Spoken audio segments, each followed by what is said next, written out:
Software engineering में हम अध्याय 23 टेस्टिंग कन्वेंशनल एप्लीकेशन देख रहे हैं। Control structure testing. Control structure का मतलब ये होता है कि हर एक कंडीशन पे ये आपको कहीं ना कहीं ले जाएगा, सही हो गलत हो। तो हम क्या करते हैं, जो व्हाइट बॉक्स टेस्टिंग है इसमें ऐसे बहुत सारे टेस्टिंग है, जैसे कंट्रोल स्ट्रक्चर टेस्टिंग अगर इसमें हम जोड़ दें तो एक तो कवरेज बढ़ा देता है ये, और क्वालिटी अच्छी कर देता है व्हाइट बॉक्स टेस्टिंग की। इसमें तमाम तरीके के टेस्ट हम देखेंगे या फिर अलग अलग आयाम से देखेंगे। जैसे कंडीशन टेस्टिंग है, ये आपके लॉजिकल कंडीशन को चेक करेगा। अगर आपको वोटिंग की एज के हिसाब से कुछ बनाना है तो आप क्या करेंगे, if age is greater than 18, तो ये आपका कंडीशन टेस्टिंग हो गई कि भाई एज 18 से बड़ी हो तो क्या होगा, कम होगा तो क्या होगा। डेटा फ्लो टेस्टिंग, ये आपको बताएगा कि डेटा का कौन सा किस जगह कब काम है। अब मैं आपको डेटा स्ट्रक्चर नहीं दिखा रहा हूं, आपको सिंपल एक वैल्यू बताता हूं। जैसे मान लीजिए हमने कहा इंटीजर ए। अब ये डेटा आपको कहां डिफाइन करना है, ये कब यूज होगा, क्या ये प्राइवेट होगा पब्लिक होगा, क्या ये ग्लोबल होगा, क्या ये लोकल होगा, और जो आपने सोचा है क्या वो ये कर रहा है, इसे डेटा फ्लो टेस्टिंग कहेंगे। डेटा फ्लो टेस्टिंग बहुत बड़ी चीज है, मैंने छोटा सा एग्जांपल दिया है। लूप टेस्टिंग, अब आपको लूप, बगैर प्रोग्रामिंग में लूप का यूज किए हुए आप किसी भी लॉजिक को कैसे इंप्लीमेंट करेंगे, बहुत मुश्किल है। तो लूप टेस्टिंग के लिए या काम को ऑटोमेट करने के लिए आपको लूप टेस्टिंग करनी होती है। 4 अलग अलग तरीके के लूप्स हैं मेनली। एक सिंपल लूप है, जैसे आप यहां गए वापस आते चले और एक कंडीशन पे आप बाहर आ गए। कॉनकैटिनेटेड लूप का मतलब होता है कि एक लूप के अंदर दूसरा लूप। ये लूप जो है ये इसके अंदर है, लेकिन ये इस तरीके से नहीं हो सकता, या होगा। मल्टीपल लूप भी हो सकते हैं कई डिजाइन में। इसके अलावा आपका कॉनकैटिनेटेड लूप होगा। कॉनकैटिनेटेड लूप का मतलब ये होता है एक लूप दूसरे से जुड़ा हो। इंडिपेंडेंट भी हो सकते हैं, डिपेंडेंट भी हो सकते हैं। अनस्ट्रक्चर्ड लूप तो कैसा भी हो सकता है। सिंपल लूप, कॉनकैटिनेटेड लूप, नेस्टेड के अंदर कॉनकैटिनेटेड लूप, नेस्टेड के अंदर सिंपल लूप, सिंपल के अंदर नेस्टेड लूप, ऐसे तमाम तरीके के कॉम्बिनेशन हम बना सकते हैं। इन कॉम्बिनेशन को हम अनस्ट्रक्चर्ड लूप कहेंगे। अब ये अनस्ट्रक्चर्ड की जो विधि होगी और कॉनकैटिनेटेड की विधि होगी, वो आपको सिंपल और नेस्टेड के हिसाब से करनी है। तो सिंपल और नेस्टेड को बहुत अच्छे से समझ लीजिए। सिंपल लूप का मतलब ये है कि आपके पास, मैं आपको इसको एग्जांपल से समझाऊंगा। अब मान लीजिए आपके पास एक लूप है, क्या करता है ये बाद में देखेंगे। मान लीजिए आपका ये लूप है और आप कहते हैं 10 बार चलेगा, तो i = 0। i आपने इंटीजर वगैरह बना दिया है पहले ही। i < 10, i++, i वेरिएबल है, ये सिंपल फॉर लूप चला रहा हूं मैं। आप क्या करेंगे, एक ऐसी कंडीशन देंगे जिसमें ये घुसेगा ही नहीं, मतलब सीधा बाहर आ जाएगा, राइट। ये आप कर सकते हैं। दूसरा आप क्या करेंगे, केवल एक पास देंगे, मतलब i < 1। 10 की जगह इसको मान के चलिए n है या m मान लीजिए, तो m को आप दे दीजिए < 1। आप इसको 2 बार चलाइए, आप m < 2 कर दीजिए, 0 और 1 2 बार चलेगा। या फिर आप एक ये कर सकते हैं कि इस m को, ये 10, इस m को मान लीजिए एक वैल्यू, इसको ये जो आपने मैक्सिमम वैल्यू दी है, एक n ले लीजिए या m ले लीजिए, और इतना चलाइए कि n ये जो वैल्यू है ये इससे कम रहे। कहने का मतलब अगर 10 है तो आप जो इसमें वैल्यू देंगे, जिसको मैं n या m जो भी कह रहा हूं, वो इससे कम चले। 8 दे दीजिए, 7 दे दीजिए, 6 दे दीजिए। एक तो आपने क्या किया, एक बार तो आपने बिल्कुल बाहर निकल आए, एक बार आपने केवल एक पास चलाया, एक बार 2 पास चलाया। और मान लीजिए 10 की जगह 100 होता तो आप 100 बार तो नहीं चलाते। 0, 1, 2 पे आपने चेक कर लिया। अब आप जाइए आखिर में और इसके पहले चेक करिए, यहां पर आप दीजिए 99, यहां पर दीजिए 88, ऐसे चलाइए। एक और चीज है, मान लीजिए 10 है तो अब आपको क्या करना पड़ेगा, आप 9 पे लीजिए और 11 दीजिए इसमें। इसी को मैं n-1, n और n+1 कह रहा हूं, ठीक है। तो ये चेकिंग इसकी सिंपल लूप की होती है। अगर आपके नेस्टेड लूप हैं, लूप के अंदर लूप, मान लीजिए आपके पास ऐसा है फॉर,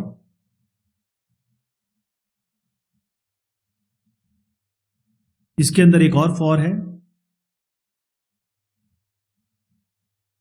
और इसके अंदर एक और फॉर है। ठीक है, अब ये जो फॉर है, 3 फॉर हो गए आपके। तो आपको करना क्या है कि अगर इसके आप परम्यूटेशन कॉम्बिनेशन बनाएंगे, मान लीजिए ये 100 बार चलता है, ये 10 बार चलता है, ये 50 बार चलता है, तो इम्प्रैक्टिकल नंबर मैं आपको बता सकता हूं, इसके टेस्ट केसेस जनरेट कर सकते हो आप, वो करने की आवश्यकता नहीं है। बेजियर साहब कहते हैं, बहुत आसान तरीका है, सबसे अंदर वाले लूप से चेक करिए, बाहर के सारे जो लूप है उनको मिनिमम वैल्यू दे दीजिए, यानी इसको केवल एक बार चलाइए, इसको केवल एक बार चलाइए, इतनी वैल्यू दीजिए कि ये केवल एक बार चले। और ये आपके 50 बार चलना है, लेकिन 50 बार चलाने की जगह इसको आप कैसे चेक करेंगे, जैसे मैंने आपको एक सिंपल लूप का बताया, इसको सिंपल लूप के लिए चला देंगे, एक बार चलाइए, 2 बार चलाइए, उसके बाद आप जो भी मैक्सिमम वैल्यू है उसके, ये जो 50 है तो 49 और 51 देके चलाइए, बस इतना कर लीजिए, ये हो गया। अब आप बाहर आ जाइए, अब इसको आप मिनिमम दे देंगे, ये एक बार चलेगा, ये भी एक बार चलेगा, इसके साथ वही काम करेंगे जो सिंपल लूप के साथ करेंगे। क्या करेंगे, एक बार चलाएंगे, एक बार तो बाहर निकल आएगा, बिल्कुल नहीं चलेगा, एक बार भी नहीं चलेगा, फिर एक बार चलेगा, फिर 2 बार चलेगा, और फिर 10 के बाद आप इसको 9, 10 और 11 में चेक करा लीजिए, ये हो गया। अब इन दोनों को छोड़ दीजिए, यहां पर आ जाइए, इन दोनों को मिनिमम वैल्यू दे दीजिए, और इस पे वही काम कर लीजिए जो सिंपल लूप में चलेगा। तो ये तरीका है आपके नेस्टेड लूप चेक करने का। कॉनकैटिनेटेड लूप 2 तरीके के हो सकते हैं, या तो लूप आपके इंडिपेंडेंट हो या आपके लूप डिपेंडेंट हो। अगर इंडिपेंडेंट है तो कोई दिक्कत ही नहीं है, इसको आप सिंपल लूप की तरह चेक करिए, इसको सिंपल लूप की तरह चेक करिए। अगर आपके नेस्टेड लूप है, मतलब ये डिपेंडेंट लूप है, तो फिर डिपेंडेंट लूप में तो आप इसको सीधा आप नेस्टेड लूप की तरह चेक कर लीजिए, जो मैंने आपको ये तरीका बताया। अनस्ट्रक्चर्ड लूप में ये नेस्टेड और सिंपल दोनों ही तरीके से चलेंगे, साथ में कॉनकैटिनेटेड भी चलेंगे। तो इसके लिए आपको अलग से टेस्ट केस डिजाइन करने पड़ेंगे, खास तौर पे जो बाउंड्री वैल्यूज हैं, जहां पर लूप बंद हो रहा है या जिस वैल्यू पे लूप खत्म हो रहा है, और जो इनिशियल वैल्यू है लूप की, उस पर आपको ज्यादा ध्यान रखना पड़ेगा। इसकी कोई सीधा तरीका नहीं है, इसमें आपको ये जो पिछले तरीके बताए हैं उन्हीं का उपयोग करना पड़ेगा। Black box testing. Black box testing का मतलब है यूजर को सॉफ्टवेयर के बारे में कुछ नहीं पता है। वो करता क्या है कि केवल इनपुट देता है और आउटपुट लेता है। मान लीजिए इस सॉफ्टवेयर के 10 फंक्शंस हैं, वो इन 10 को चेक करेगा और बताएगा कि इसका सिस्टम का बिहेवियर, सिस्टम का परफॉर्मेंस, सिस्टम का इनपुट आउटपुट, सिस्टम की वैल्यूज, सिस्टम के फंक्शन सही हैं कि नहीं है। अगर आप देखें, अगर इंटरनल स्ट्रक्चर पता हो, कोडिंग पता हो, तो आप इसके लिए क्या करते हैं, आप बेसिस पाथ टेस्टिंग करते हैं, या फिर आप इंडिपेंडेंट पाथ निकाल के बेसिस सेट बनाते हैं, साइक्लोमेटिक कॉम्प्लेक्सिटी निकालते हैं, कंट्रोल फ्लो ग्राफ बनाते हैं, और फिर उससे निकालते हैं कि कितने हमारे टेस्ट केसेस बनेंगे। तो ब्लैक बॉक्स टेस्टिंग जो होता है वो आपको बिहेवियरल टेस्टिंग भी कहते हैं, इसको फंक्शनल टेस्टिंग भी कहते हैं।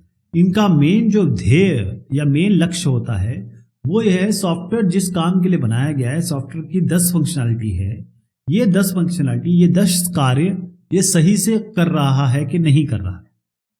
Black box testing white box testing की मदद करता है, क्योंकि व्हाइट बॉक्स टेस्टिंग मतलब आप अंदर के सारे looping construct, control structure, variable, data सब चेक कर रहे हैं। देखिए यहां पर आप केवल फंक्शनैलिटी चेक कर रहे हैं कि सॉफ्टवेयर काम सही कर रहा है कि नहीं कर रहा है। तो व्हाइट बॉक्स टेस्टिंग पहले की जाती है, उसके बाद ब्लैक बॉक्स टेस्टिंग की जाती है। मैं आपको बताऊं, दोनों को जोड़ के हम ग्रे बॉक्स टेस्टिंग कहते हैं, जो कि आपकी मदद करता है सारे टेस्ट, क्योंकि मेन आइडिया यही है जितने ज्यादा एरर हम निकाल सकें उतना अच्छा है। तो ब्लैक बॉक्स टेस्टिंग में क्या क्या चीज निकल के आती है, 10 फंक्शनैलिटी सॉफ्टवेयर देने वाला है, आपने कहा मुझे तो 8 ही मिल रही है, 2 तो है नहीं, ये आप बता सकते हैं। इंटरफेसिंग की एरर, अब देखिए अगर आप कोई मॉड्यूल जोड़ रहे हैं उसमें इंटरफेसिंग में एरर आने की संभावना है, इसका मतलब आप क्या कौन सी टेस्टिंग कर रहे हैं, इंटीग्रेशन टेस्टिंग की तरह इसको सोच लीजिए। जब आप किसी बाहर के नेटवर्क से या फिर क्लाउड से या डेटाबेस से डेटा इनपुट आउटपुट कर रहे हैं, या कोई डेटा स्ट्रक्चर है आपका, वो आपका डेटा दे रहा है या ले रहा है, तब आपको एरर मिल सकते हैं, दिक्कतें मिल सकती हैं। परफॉर्मेंस एरर आपको मिलेगी, बिहेवियर एरर मिलेगी। मान लीजिए आप फाइल ट्रांसफर कर रहे हैं, आपको बताया गया कि 10 मिली सेकेंड में 100 MB की फाइल ट्रांसफर हो जाएगी, लेकिन आप देख रहे हैं कि 100 MB को आपके 100 मिली सेकेंड लग रहे हैं। ये आपकी परफॉर्मेंस बिहेवियर प्रॉब्लम आ सकती है। इनिशियलाइजेशन और टर्मिनेशन एरर, कई बार लूप के बाउंड्री पे आप देख रहे हैं कि भाई गड़बड़ हो जा रहा है, वैसे तो वो व्हाइट बॉक्स में आएगा, लेकिन अगर आप देख रहे हैं कि कोई ऐसी वैल्यू दे रहा हो जिसमें सिस्टम मिसबिहेव कर रहा है, इसका क्लियर मतलब है कि उस वैल्यू पे वो सही काम नहीं कर रहा है। तो ब्लैक बॉक्स टेस्टिंग, ये टेस्टिंग में थोड़ा बाद में हम उपयोग में लाते हैं, क्योंकि black box testing internal structure के बारे में तो नहीं जानती है, वो केवल आपका इंफॉर्मेशन डोमेन पे काम करती है। डेटा लीजिए, डेटा दीजिए, बस। ब्लैक बॉक्स टेस्टिंग में बाउंड्री वैल्यू एनालिसिस करते हैं, इक्विवेलेंस पार्टीशनिंग करते हैं, एरर गेसिंग है, डिसीजन टेबल टेस्टिंग है, ग्राफ बेस्ड टेस्टिंग है। जैसे मैंने बताया आपको, ब्लैक बॉक्स टेस्टिंग में आप ये बाउंड्री वैल्यू एनालिसिस कर सकते हैं, इक्विवेलेंस पार्टीशनिंग है, ऑर्थोगोनल एरे टेस्टिंग है, ग्राफ बेस्ड टेस्टिंग है, जिसको हम देखने भी वाले हैं, इसको भी हम देखेंगे, ये सब हम देखेंगे। और भी होती है, फर्स्ट टेस्टिंग है, ऑल पेयर टेस्टिंग है, स्टेट ट्रांजिशन टेस्टिंग है। ये तमाम तरीके हैं। मैं ये नहीं कह रहा हूं कि आपको सब करनी है, जो आपके एप्लीकेशन के हिसाब से आपको लगता है सही है, वो वाली टेस्टिंग आप इसमें कर सकते हैं। तो ब्लैक बॉक्स टेस्टिंग में हम फंक्शन की वैलिडिटी टेस्ट करते हैं, फंक्शन सही काम कर रहे हैं कि नहीं कर रहे हैं, बिहेवियर परफॉर्मेंस सिस्टम का, सॉफ्टवेयर का सही है कि नहीं है, जो आपने इनपुट दिए वो सही दिए हैं कि नहीं दिए हैं, गलत इनपुट पे क्या होगा, सही इनपुट पे क्या होगा, किसी वैलिड इनपुट के एक पर्टिकुलर पॉइंट पे क्या ये सॉफ्टवेयर मिसबिहेव कर रहा है, या कोई सेंसिटिविटी टेस्टिंग हो सकती है। हम ये देखेंगे कि कौन सी वैल्यूज है जिसकी बाउंड्री पे गलत या सही वैल्यू देने पर सिस्टम मिसबिहेव करता है। हम थोड़ा सा इस पर स्ट्रेस डालेंगे, थोड़ा लोड डालेंगे, देखेंगे कितना ये सॉफ्टवेयर स्ट्रेस और ये लोड टॉलरेट कर सकता है, इसकी क्षमता क्या है। और उसके बाद हम कोशिश ये करेंगे कि कुछ ऐसे डेटा इसमें लाने की कोशिश करें कि किसी कॉम्बिनेशन की डेटा से क्या सिस्टम ठीक काम करता है या गलत काम करता है।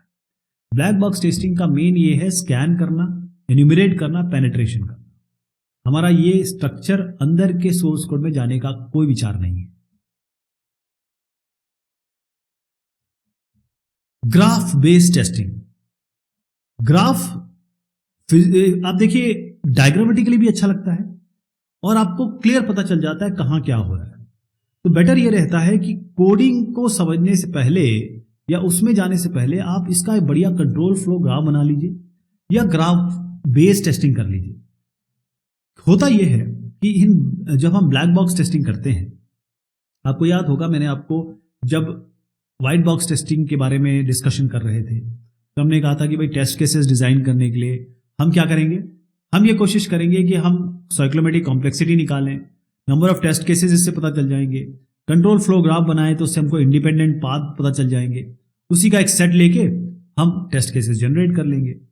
ब्लैक बॉक्स टेस्टिंग में हम यहां पर क्या करेंगे कि ऐसी ग्राफ ही बनाएंगे, लेकिन यहां पर हम अलग अलग ऑब्जेक्ट लेंगे और उनके बीच में क्या रिलेशनशिप है, क्या उनके बीच में संबंध है, वो स्थापित करेंगे। तो इससे हमें यह पता चल जाएगा कि हर एक ऑब्जेक्ट ये आपस में किस तरीके से एक दूसरे के साथ रिलेटेड है, और अगर इनके बीच में कोई एरर आती है वो आपके सामने आ जाएगी।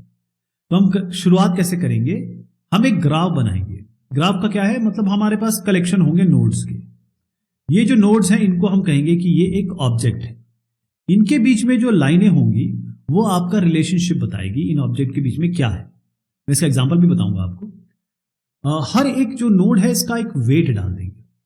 वेट का मतलब ये होता है कि भाई इसका एक डेटा वैल्यू क्या होगी, या इसका अभी एक पर्टिकुलर स्टेट में, जैसे आपने अगर वेरिएबल दिया a बराबर 10 और a++ कर दिया तो इसका स्टेट क्या हो गया, 11 हो गया। तो इस स्टेट पे और इस स्टेट पे अलग अलग स्टेट हो गए ना, तो ये वैल्यूज की मैं बात कर रहा हूं। लिंक वेट का मतलब क्या है, ये जो लिंक आपने बनाई है ये इसका वेट ये हो सकता है कोई आपकी स्पेशल कैरेक्टरिस्टिक हो। अभी इसको भी मैं समझाऊंगा आपको। नोड को हम सर्कल से रिप्रेजेंट कर रहे हैं और ये लिंक से कनेक्टेड है। ये जो लिंक है दो तरीके की या मल्टीपल तरीके की हो सकती है। एक आपकी डायरेक्टेड लिंक होती है, इसका मतलब ये है कि रिलेशन केवल एक डायरेक्शन में है। कई बार आपके पास बाई डायरेक्शनल होती है, जो इस तरीके से हो सकती है या इस तरीके से हो सकती है। ये आप बताएंगे कि रिलेशनशिप दोनों में है। जैसे ये है सिंगल डायरेक्शन, ये आपका देखिए केवल एक लाइन है, तो आपने ऐसे भी कर सकते हैं या इसको छोड़ भी सकते हैं। इसका मतलब रिलेशनशिप दोनों डायरेक्शन में है। कई बार आप पैरेलल लिंक बनाते हैं, ये पैरेलल लिंक इस तरीके से बना रहे हैं। ये पैरेलल लिंक बताता है कि बहुत सारे रिलेशनशिप इन दोनों ऑब्जेक्ट्स के बीच में है। मैं फिर से आपको रिवाइज करा देता हूं। हमने क्या किया, ये ऑब्जेक्ट बनाए, हमने इनके बीच में लिंक स्थापित किए। ये केवल ऑब्जेक्ट 1 ऑब्जेक्ट 2 से रिलेटेड है, ऑब्जेक्ट 1 ऑब्जेक्ट 3 इसमें आपस में दोनों रिलेटेड है। ऑब्जेक्ट 2 और ऑब्जेक्ट 3 के बीच में नंबर ऑफ रिलेशनशिप है, आपस में बहुत सारे संबंध है, मतलब बहुत सारी डेटा पासिंग हो रही है दोनों की तरफ से। इसमें हम एक जो वैल्यू दे रहे हैं, ये इसका नोड का वेट है, ये जो आपके लिंक है इसका भी वेट है। अब एग्जांपल देखिए आप, जो मैंने आपको बताया इसका एग्जांपल देखते हैं। मान के चलिए कि हमारे पास एक वर्ड प्रोसेसिंग एप्लीकेशन है, माइक्रोसॉफ्ट वर्ड देखा है ना आपने, उसको दिमाग में रखिए और फिर देखिए क्या हो रहा है। हम क्या करते हैं, पहला जो ऑब्जेक्ट है, ये जो ऑब्जेक्ट नंबर 1 है, इसको हम दे देते हैं हम नया फाइल। जब हम मेन्यू ओपन करेंगे तो इसमें यहां पर मेन्यू में आएगा न्यू फाइल। ये हमारा पहला आपका ऑब्जेक्ट हो गया, मेन्यू सिलेक्शन वाला। ऑब्जेक्ट 2 क्या हो गया, ये आपका डॉक्यूमेंट विंडो हो गया। जब नया फाइल खोलेंगे, एक डॉक्यूमेंट खुल के आएगा, नया आएगा, या हो सकता है कि एक डॉक्यूमेंट विंडो जो आपका खुल के आ रहा है उसको हम ऑब्जेक्ट 2 कह दें, है ना। इसको क्लिक करते हैं, डॉक्यूमेंट आना चाहिए। अब डॉक्यूमेंट के अंदर टेक्स्ट होगा, इसके अंदर कुछ कंटेंट लिखेंगे आप या फिर दर्ज करेंगे। इसको हमने कह दिया आपका ऑब्जेक्ट नंबर 3 हो गया। अब आप देखिए, ये जो मेन्यू है न्यू फाइल, ये एक नया विंडो शुरू कर रहा है। तो नया विंडो न्यू फाइल तो नहीं शुरू कर रहा है, ये तभी हो पाएगा जब आप इसको क्लिक करेंगे। तो ये वन वे डायरेक्शन है, इसलिए हमने इसको वन वे डायरेक्शन दिया है। क्लियर हो गया, ये वन वे डायरेक्शन क्यों दिया। अब इसका देखिए कि जो डॉक्यूमेंट विंडो है, इसमें हमने एक नोड का वेट दिया है। वेट का मतलब यह है कि हम जब एक विंडो खोलेंगे तो हम क्या क्या चाहते हैं इसमें। हम चाहते हैं कि भाई इसमें डिफॉल्ट सेटिंग हो कुछ, इसका कलर क्या होगा। जब हम इस पे टाइपिंग शुरू करें तो बैकग्राउंड क्या है, व्हाइट है। हम इस पे जब टाइपिंग शुरू करेंगे तो ब्लैक में शुरू करेंगे। ये हमारे प्रेफरेंसेस होंगे, यही हमने इसको वेट दिया है। अभी इसमें नहीं दिया लेकिन वेट देंगे इसमें। अब आपकी ये जो लिंक है इसमें भी एक वेट डाल दिया। वेट क्या दिया, 1.0 सेकंड। 1.0 सेकंड क्यों दिया, कि हम चाहते हैं जब हम इस न्यू पे क्लिक करें तो हमारे पास जो नया डॉक्यूमेंट खुल के आए वो 1 सेकंड से कम में खुल के आए। ये वेट हो गया इसका। अब आप देखिएगा, एक अनडायरेक्टेड लिंक है जो सिमेट्रिक रिलेशनशिप बता रही है इस नए फाइल में और डॉक्यूमेंट टेक्स्ट में। ओके, अब जो पैरेलल लिंक्स हैं, ये जो पैरेलल लिंक आप देख रहे हैं, ये बता रहा है इनके और इनके बीच में मल्टीपल लिंक है। नया डॉक्यूमेंट किया आपने, उसमें डॉक्यूमेंट टेक्स्ट लिखना शुरू किया, फिर उसके बाद उसमें कंट्रोल एस करके सेव कर लेंगे, फिर आप इसमें कुछ लिखेंगे, तो ये आपस में एक दूसरे से रिलेटेड है। तो ये जो मैंने आपको बताया है, ये एक बहुत ही छोटा एग्जाम्पल मैंने लिया है केवल ये समझाने के लिए कि कैसे हम ग्राफ बेस्ड टेस्टिंग मेथड में ग्राफ बनाएंगे, ऑब्जेक्ट कौन कौन से हो सकते हैं, उनके बीच में किस तरीके से रिलेशन होगा, और इनके बीच इनमें हम वेट कैसे डाल रहे हैं। लेकिन जो मैंने आपको अभी वर्ड का एग्जाम्पल बताया वो एक बहुत छोटा एग्जाम्पल है, ऐसा नॉर्मली होता नहीं है। हमको बहुत सारे टेस्ट केसेस डिजाइन करने पड़ते हैं। बेजियर साहब कहते हैं कि ये जो बिहेवियरल टेस्टिंग मेथड है, जो ग्राफ का यूज कर सकते हैं, क्योंकि यहां पर बिहेवियर भी चेंज होगा। अगर आप कंट्रोल एस करते हैं तो यहां पर नीचे आपकी एक लकीर चलेगी, कंट्रोल एस में सेविंग या ऑटो रिकवरी चल रही होगी। हर एक 5 मिनट बाद ये ऑटो रिकवर करेगा या फिर रिकवरी के लिए अपना सेव करेगा। ये सारी चीजें चल रही होगी।